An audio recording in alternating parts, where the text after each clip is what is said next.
Olá, pensadores e pensadoras de todo mundo. Sejam todos bem-vindos ao Portal Pensar.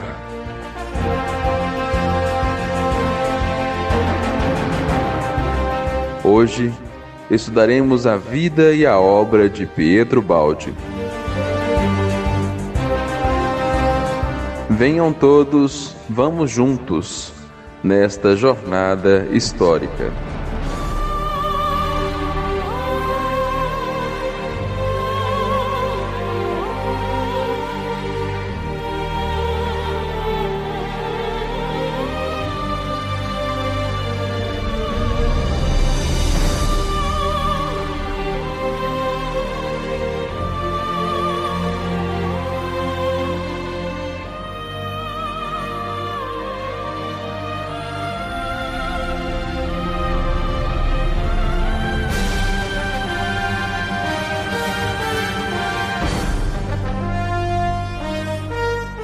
Olá, pensadores e pensadoras do Portal Pensar, muita paz a todos. Hoje estamos revivendo a vida e obra de Pietro Baldi. Quem vos fala é Ellison, de Belo Horizonte, e sejam todos bem-vindos ao nosso terceiro episódio da série Revivendo Pietro Baldi, o pensador dos novos tempos. O nosso episódio de hoje é da maturidade ao início da missão.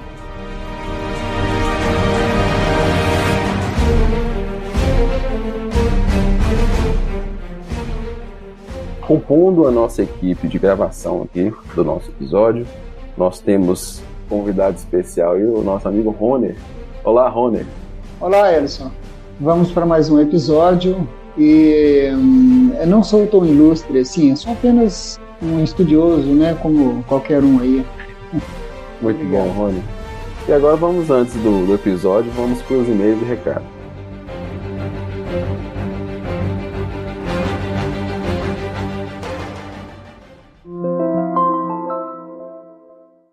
Olá, pensadores e pensadoras, estamos aqui nos e-mails e recados, reforçando aí a nossa página na internet, o www.portalpensar.org. Todos os nossos trabalhos estão lá, pedimos a todos que acessem nosso site, lá tem muito material bacana que vocês irão gostar. Também estamos no YouTube, no Instagram e Facebook, só digitar Portal Pensar que vocês vão encontrar lá os nossos trabalhos. E caso vocês queiram entrar em contato conosco, é só mandar um e-mail para nós, e nosso endereço é contato@portalpensar.org. E hoje nós gostaríamos de indicar um grande amigo nosso aqui do portal, chamado João Atílio. O João Atílio atualmente está fazendo um trabalho belíssimo de divulgação das obras de Pietro Baldi. Ele, nesse momento aqui que a gente está gravando, ele está estudando o livro Ascese Mística, né, fazendo uma leitura comentada aí pelo YouTube e Facebook. E nós gostaríamos de incentivar ao estudo, né? Está sendo muito bacana, muito bom e muito gratificante. É isso, meus amigos. Espero que vocês gostem do episódio de hoje e até lá.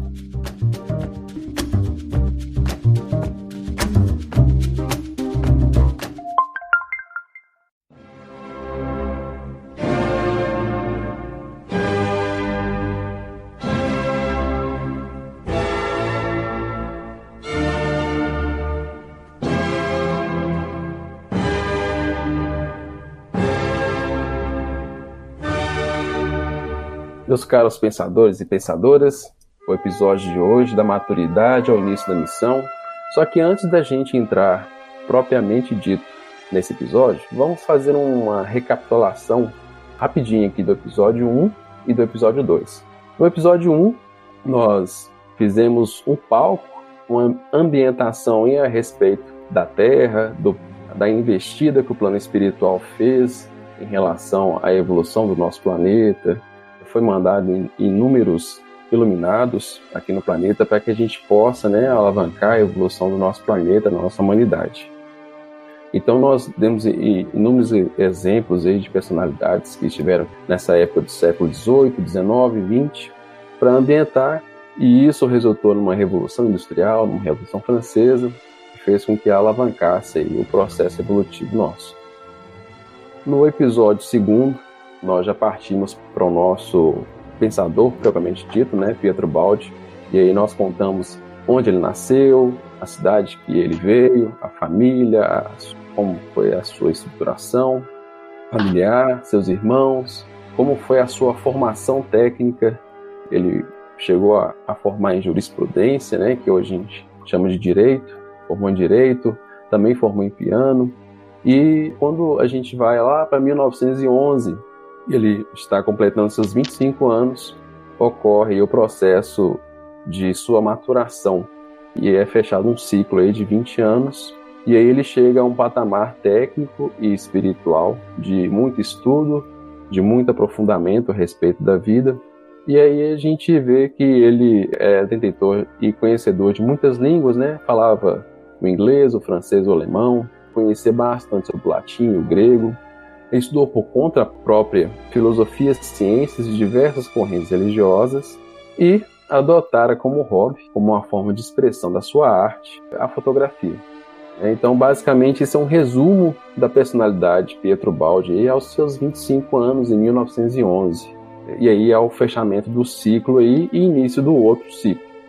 Lembrando aos ouvintes que os nossos episódios, eles estão seguindo esse propósito cíclico que o próprio Pietro Baldi nos orienta da vida dele, no livro Profecias.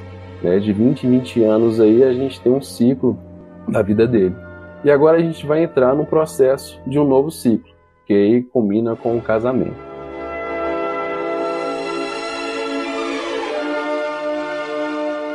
Então, em 5 de agosto de 1912, Pietro Baldi se casa.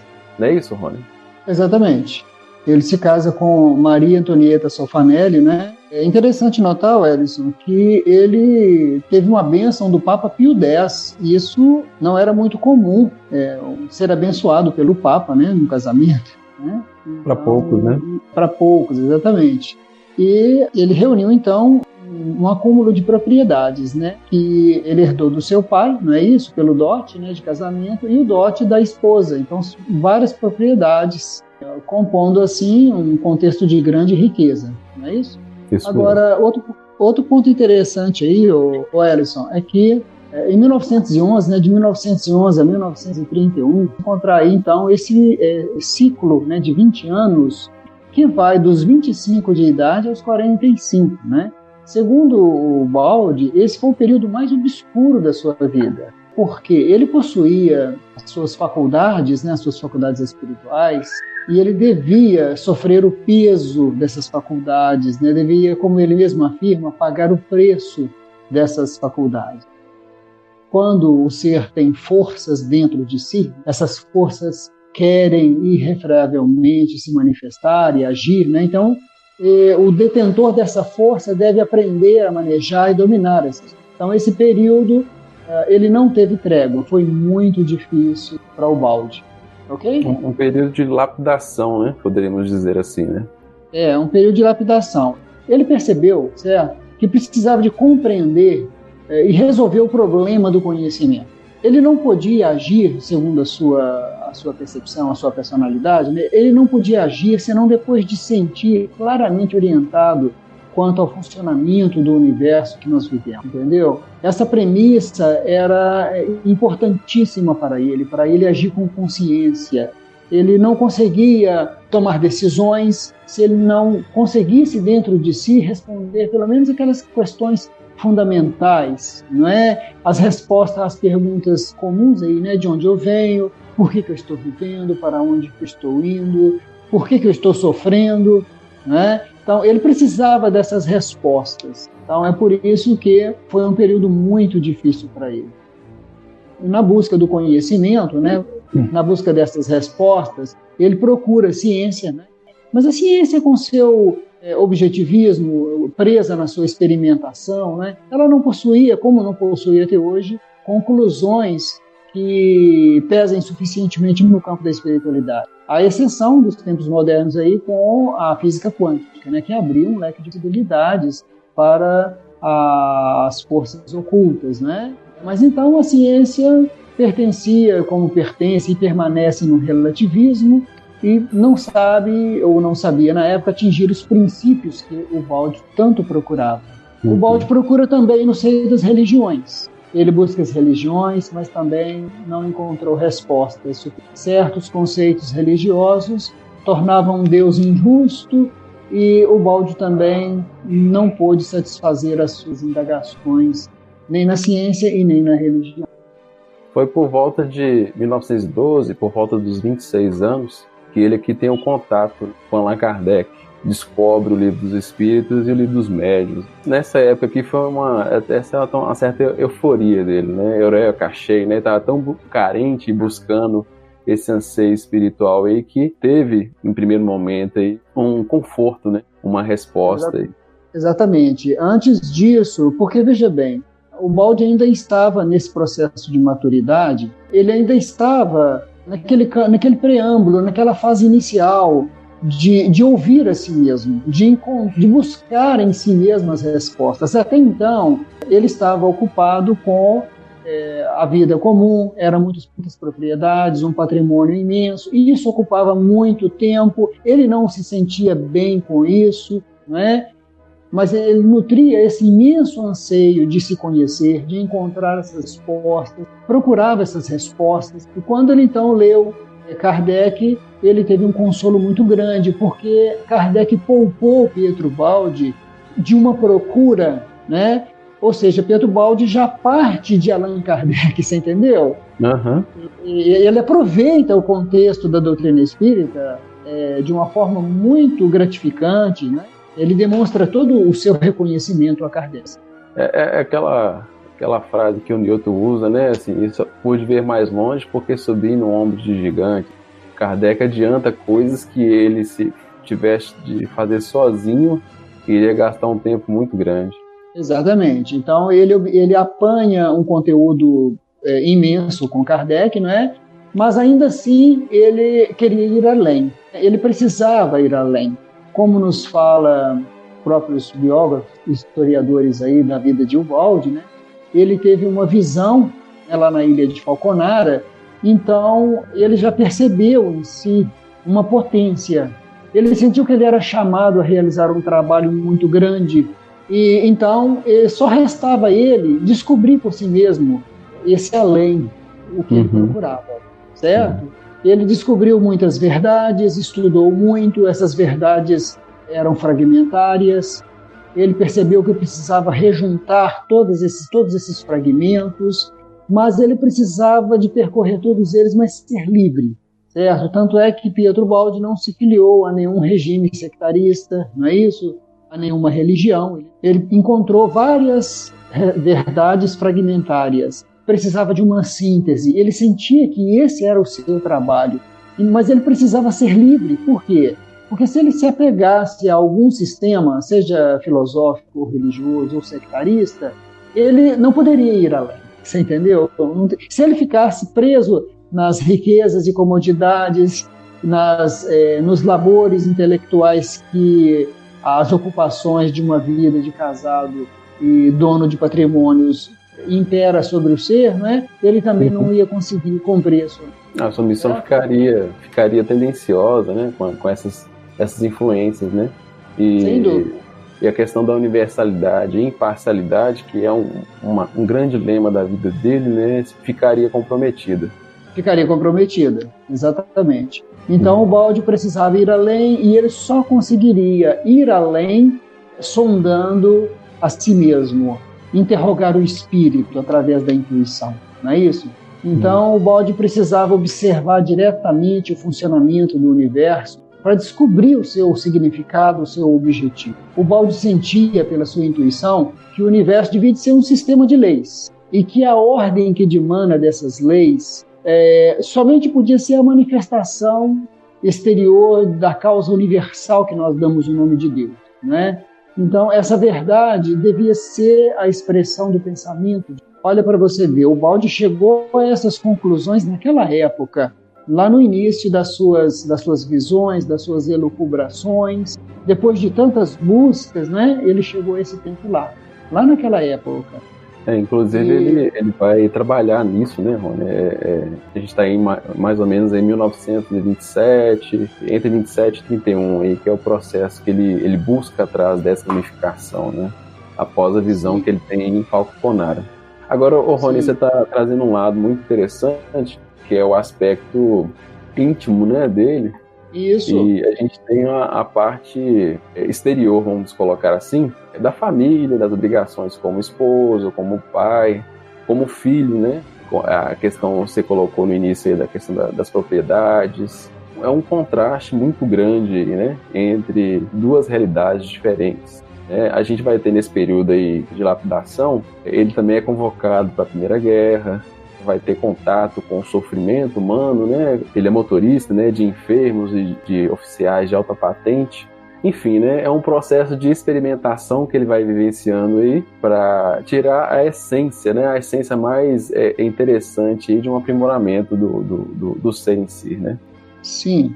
Como nós dissemos, né, o balde, ou seja, nós estamos focando paralelamente o contexto externo e também um contexto interno da vida de Ubaldi. Porque, ao mesmo tempo que ele tinha que atender às obrigações, no caso aí, da Primeira Guerra Mundial, né? Ao passo que ele estava ali naquele momento, né, servindo, passando por uma fase terrível, né? Tanto até que teve até em 1919, teve uma invasão na própria casa dele. O exército inimigo esteve lá na casa dele. Tem um caso interessante que os militares adentravam nas casas e destruíam, matavam, violavam, né? E chegaram na casa de Ubaldi. Ubaldi pediu para fazer uma oração, né? E logo em seguida, depois da prece, que ele faz uma prece com todo reconhecimento a Deus, né? Quando ele olhou, os militares não estavam lá mais. Interessante. Esse episódio eu não conhecia, não, muito legal. Exatamente. Eles invadiram a casa dele, né? E ele pede para fazer uma oração, né? Talvez prenunciando que poderia haver algum crime ali, né? Porque os militares eram uma maneira de vândalos, né? Destruíam tudo, né?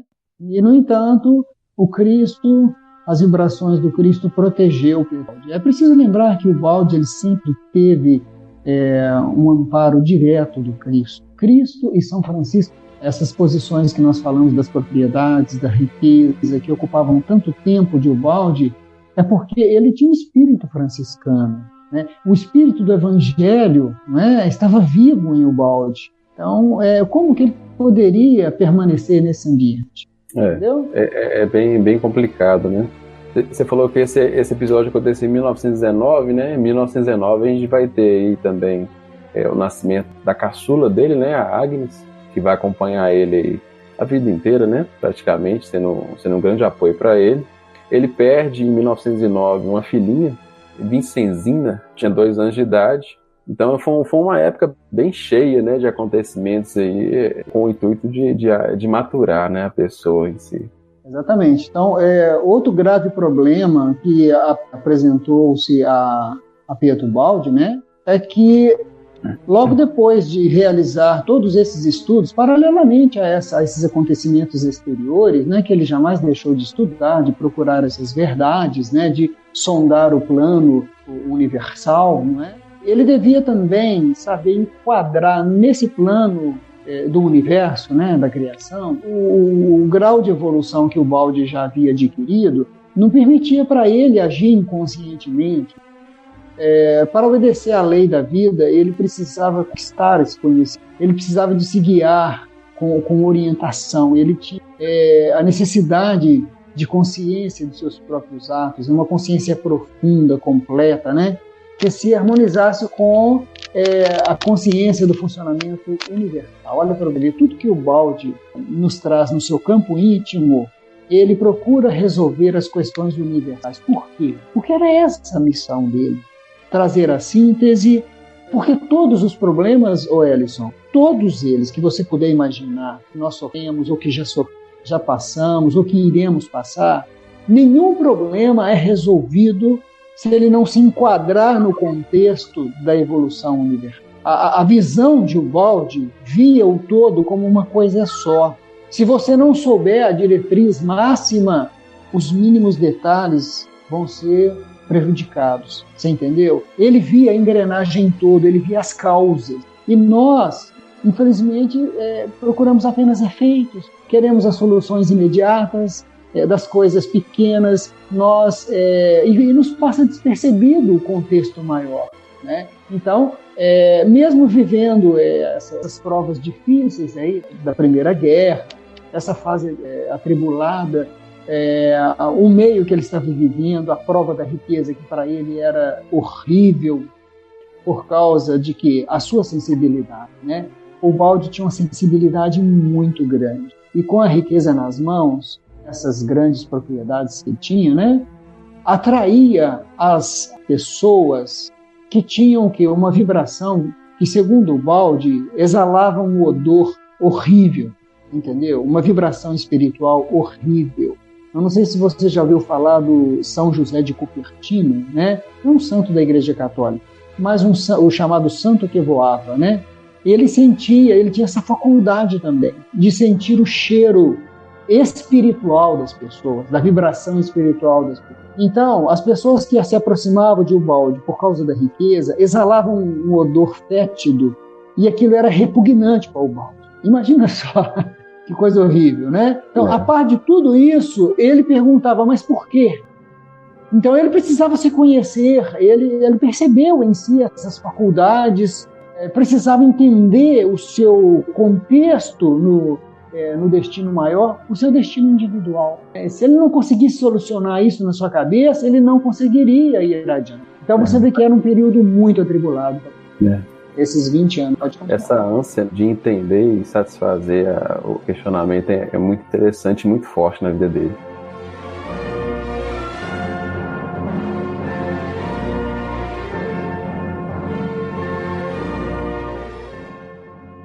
Rony, entrando um pouquinho a questão da prova da riqueza, né, na vida dele, a gente vai ter aí um aspecto interessante, que é o posicionamento da família, né, a figura do pai aí mais forte, né, propriamente dita, indo um pouco contra, né, esse posicionamento de Pietro Ubaldi a respeito da riqueza. Não aceitava muito essa aversão a essas questões materiais, né, porque não entendia, na verdade, né, não entendia que ali diante dele estava um espírito franciscano, né, que os bens materiais são só ferramentas, não são focos de destino, né, não são alvos a serem atingidos. E a esposa também, nesse processo, também compartilhava dessa posição do pai. E aí a gente vai ter duas posturas que a família toma em relação a ele, né? Não sei se você vai estar lembrado, né? Eles promovem um exame médico, né, para Pietro Ubaldi, para ver se ele tem algum problema de saúde. Psiquiátrico, né? Porque não entendia, né? Porque eles eram abastados e ele não queria isso para ele, e eles estavam muito satisfeitos com aquilo. Só precisava administrar, e ele não queria administrar, porque ele se sentia no direito de exercer o domínio de uma coisa que não é dele, né? Então, eles vão propor essa questão, né, de exame médico para ele, para ver se tem alguma coisa errada com ele, e eles contratam um administrador para a riqueza deles, né? Isso. Exatamente. Então, veja bem, a família de Pietro Ubaldi, né, tanto pelo lado dele mesmo, quanto da família da esposa, eles não tinham maturidade espiritual suficiente para compreender o estado íntimo, o que acontecia no campo interno de Pietro Ubaldi. Então, veja bem, o Ubaldi, ele se viu com 2 grandes patrimônios, não é isso? É uma posição muito cobiçada, não é isso? Mas também que gera uma grande responsabilidade. Mas ele não tinha sede de riquezas, ele não tinha ambições, não é? Ele queria resolver o problema do significado do destino dele. Essa luta da vida material que cercava exigia toda a sua atenção, não é? E pedia a ele toda a atividade, esmagava ele com responsabilidades, tomava todo o tempo, toda a tranquilidade, a sua liberdade de espírito, absorvia ele por completo, inclusive as suas faculdades. E essas faculdades era justamente aonde ele situava a vida dele. Ele se sentia viver pelas suas faculdades espirituais. É um ser completamente desapegado de bens materiais. Então, por exemplo, essa questão aí de sujeitá-lo a um psiquiatra, não é isso? Uma grande humilhação para ele, não é? Porque para ver se ele era incapaz, ele sabia que não era. Mas, então, a riqueza, vamos colocar desse ponto de vista agora. A riqueza, para ela não se perder, para ela não acabar. No livro A Lei de Deus, né, o Ubaldi nos fala que para você conquistar uma riqueza é muito difícil. Mas para você sustentar ela, mantê-la, exige um trabalho incessante. Quem tem grandes riquezas não pode se dar o luxo de confiar em outros administradores, ou então não vigiar os seus bens, porque se ele faz isso, ele pode correr o risco, principalmente na época de tantas mudanças em quesitos, né, dele se ver em grandes dificuldades. Por maior que seja a riqueza, é preciso de um trabalho intenso ali para manter, vigiar tudo. E isso é uma coisa que o Ubaldi, ele não veio para ter essa vida. Uhum. Ele não nasceu para isso, ele nasceu para outra vida. Ele nasceu para realizar um trabalho voltado para a realidade do espírito. Ele veio compor a síntese do conhecimento espiritual para a humanidade. Não podia perder tempo vigiando propriedades e bens e lucros e acompanhando, tomando decisões. A reencarnação dele ia passar e ele seria, como no adágio popular, ele seria mais uma ovelha no rebanho, entendeu? E, pelo contrário, ele se tornou para nós que entendemos as suas ideias um verdadeiro pastor. Em vez de ser um rebanho no mundo, seguindo o egoísmo dos homens, como a maioria o faz, né? Ele preferiu ser um pastor de si mesmo, compreender as leis da vida, as leis espirituais e deixar uma obra maravilhosa como essa aqui. Muito bom.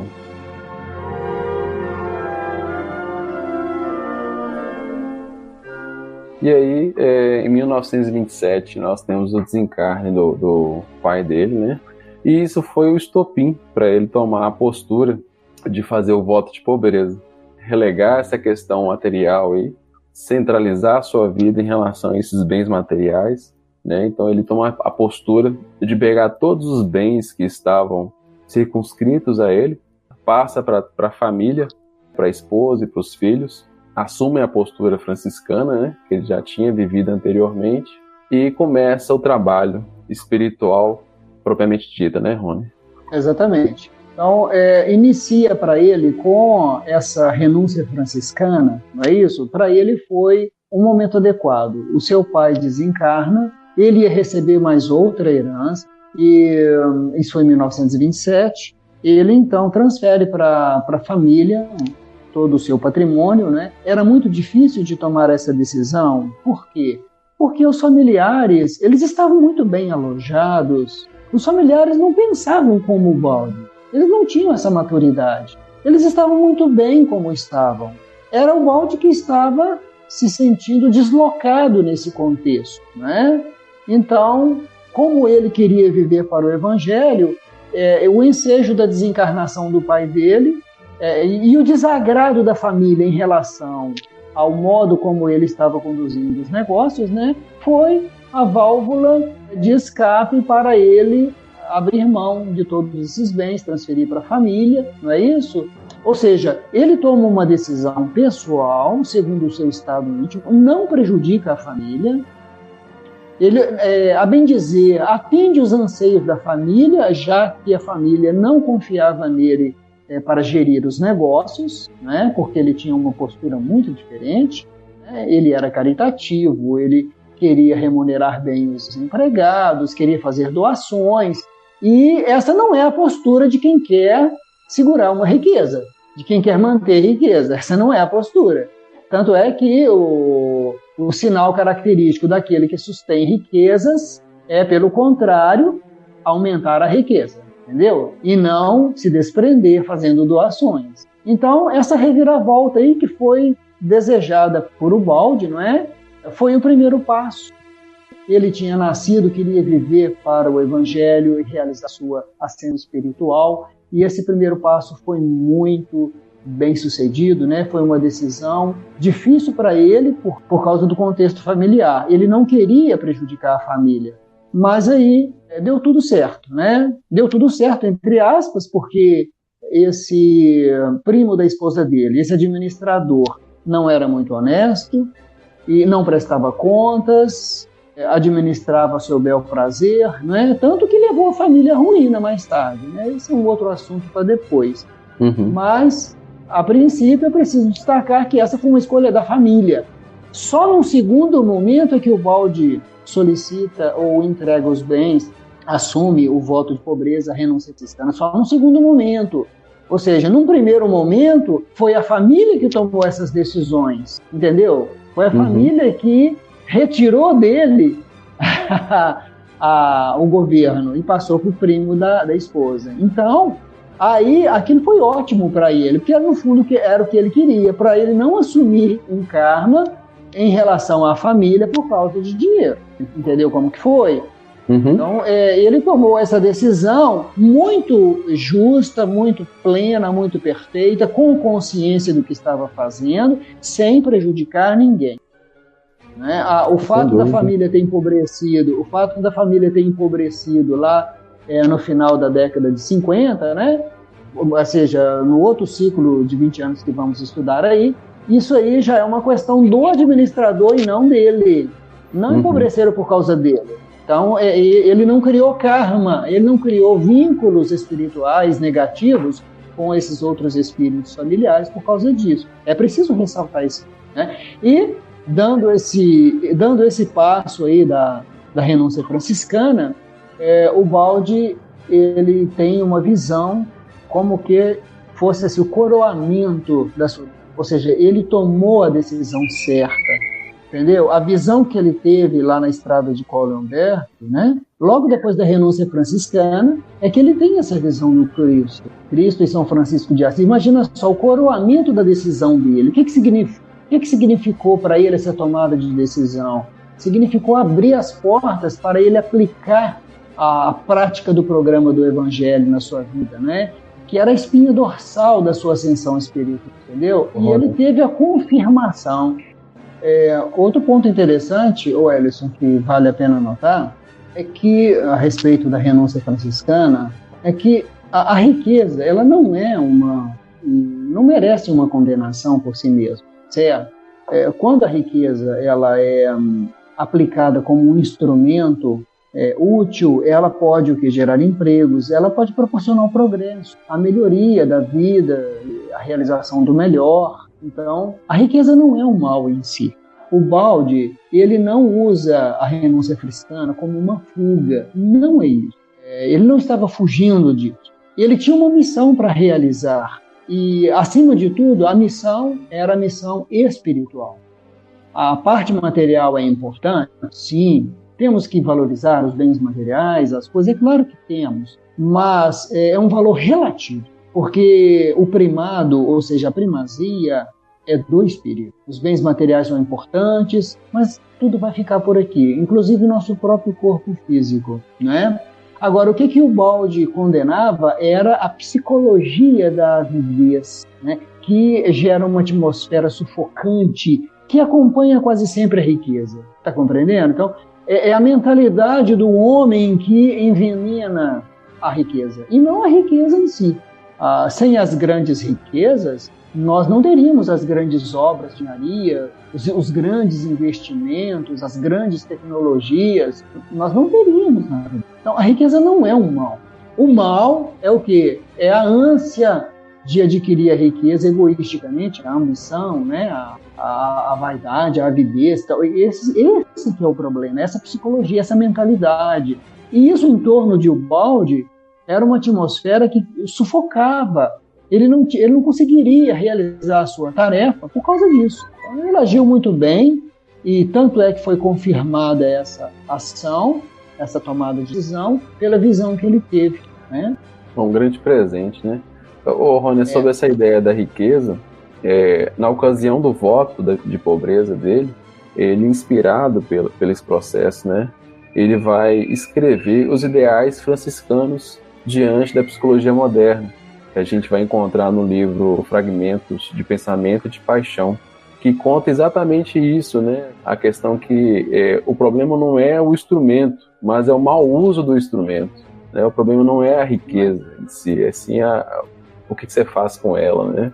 A gente pode usar os bens materiais para promover o bem. A gente faz isso. A campanha do Quilo é praticamente isso, né? A gente arrecada bens e distribui a quem precisa, né? Utilizando bens materiais, trazendo um conforto a alguém. Da mesma forma, a gente pode olhar a questão da pobreza também, tem seus aspectos negativos também, de dependência, não trabalho, enfim, né? Cada coisa tem seu aspecto negativo e positivo, e não é o instrumento em si, né? E sim é o uso que a gente destina àquilo. Tem um outro ponto interessante aí também que vale mencionar, é que esses bens que o Ubaldi recebeu, né, eram bens hereditários, não foi fruto do trabalho de Ubaldi. E a mentalidade de Ubaldi, né, a consciência dele, não lhe permitia usufruir desses valores, porque na cabeça dele era injusto. Essa aquisição de bens por hereditariedade, ela era injusta. Ele não trabalhou para obter isso. Então, na cabeça dele, na consciência dele, não era uma aquisição justa, não é? Ele não construiu aquilo que ele ganhou, né? Esse relato que nós estamos fazendo aqui da vida de Ubaldi, desse período, olha para você ver, em poucos minutos estamos traçando aqui acontecimentos, estados íntimos que ele viveu, e, no entanto, a vida dele era intensa. Nós estamos contando rapidamente o que levou muitos anos, né? E foi vivido com muita dificuldade, não é isso? A fé de Peter Ubaldi era muito grande, né? Imagina só, você deixar a riqueza para você se tornar um trabalhador, porque você não tem mais renda e tem que prover suas próprias necessidades, não é isso? E então ele tinha uma fé muito grande na providência, uma confiança plena na providência, no apoio do Cristo, não é isso? E quando uma consciência age retamente, ela não. A renúncia aos bens materiais para Ubaldi, como nós dissemos, né, não foi uma atitude de fuga. Ele cabia ao Ubaldi assumir uma postura ao lado dos deserdados, suportar com os pobres o peso, compreender o sentido da vida, da pobreza. Então, e ele foi fazer isso lá, trabalhando para ganhar o seu sustento, se esforçando, né, sendo um funcionário. Então, a renúncia de Ubaldi, ela não foi assim um voto de pobreza, mas foi um voto de trabalho, né, de trabalhar para obter o próprio sustento. Ou seja, Ubaldi buscou o lado mais difícil da vida, ser um trabalhador como ele foi. Poderia ficar no favorecimento, nas facilidades, mas os espíritos gloriosos, os espíritos superiores, eles sabem que uma vida de facilidades gera uma responsabilidade muito grande, e quando essa facilidade não foi conquistada com seu próprio esforço, ela não é correta. Era assim que o Ubaldi sentia. E o interessante, Rony, é que como é que as coisas vão, né? Ele toma uma atitude e a vida responde. Ele vai fazendo esse estudo, né? Ele vai fazendo essa ciência aí e vendo se o que ele está tomando, a direção que ele está se movendo está certa ou correta, né? Ou errada. Ele toma a postura, né, do voto de pobreza, né? Do trabalho em si, igual se colocou, e automaticamente a vida responde promovendo a abertura de uma vaga de professor em inglês. A data limite é 45 anos, e ele está quase completando 45 anos, está com 44, e aí começa o processo de busca, né, daí ele passar, e só tinha uma vaga só pro ginásio, que ele conseguia fazer o concurso ali, porque a vaga de professor era escassa, então surgiu uma vaga, e só tinha uma vaga e uma vaga de professor, e ele começa o processo de correr atrás do sustento, do trabalho, e próximo de perder essa oportunidade, porque está com 44 anos, e é a chance, né? A chance ali única que apareceu para ele em resposta à postura que ele tomou anteriormente. Você viu aí como que a vida responde? Muito bem essa colocação sua, né? Isso acontece na nossa vida. Muitas vezes o efeito ele vem quase que imediato depois da causa, positivo ou negativo. Muitas vezes, não é sempre, né? Existe uma habilidade, uma mecânica, uma ciência. O Ubaldi mesmo descreve lá no livro Pensamentos. Ele descreve esse mecanismo. Então, ele faz a renúncia franciscana e aí logo em seguida dilata suas potências psíquicas, as visões, isso no sentido espiritual. E no sentido físico, a oportunidade de poder trabalhar, aparece um concurso público. Olha, já expirando, igual você falou aí, você vê que isso aí é a mão dos seres superiores que dirigia a vida de Ubaldi providenciando. Né? Você vê que é uma intervenção, uma oportunidade. Né? Nós vamos ver isso na vida de Ubaldi constantemente, mais para frente. Né? Nós temos casos assim, quando ele está no Brasil, nós vamos ver casos assim, onde a providência intervém para ajudá-lo, para socorrê-lo. Por quê? Porque ele é um instrumento do mundo superior. Ele é aquele ser que está agindo corretamente. E a lei da vida, por detrás do justo, do honesto, do bom, é uma potência incrível, né, que traz uma verdadeira condição de invulnerabilidade. E só isso, somente essas características é que pode tornar inatingível esse estado de ser justo, de ser honesto, de ser bom. As qualidades são incríveis. E o Ubaldi, ele tinha um evangelho por isso. Nós temos de evangelho, Ellison, nós temos teorias. Né? Grande parte de nós, significativa parte de nós ainda age por instinto. Já o instinto de Ubaldi era o evangelho. Perdoar, amar, servir, ser desapegado, buscar os interesses do espírito. O Ubaldi é um professor para nós. O título de professor, ele cai muito bem, né? Eu tenho a tendência a chamar ele de professor, com certeza.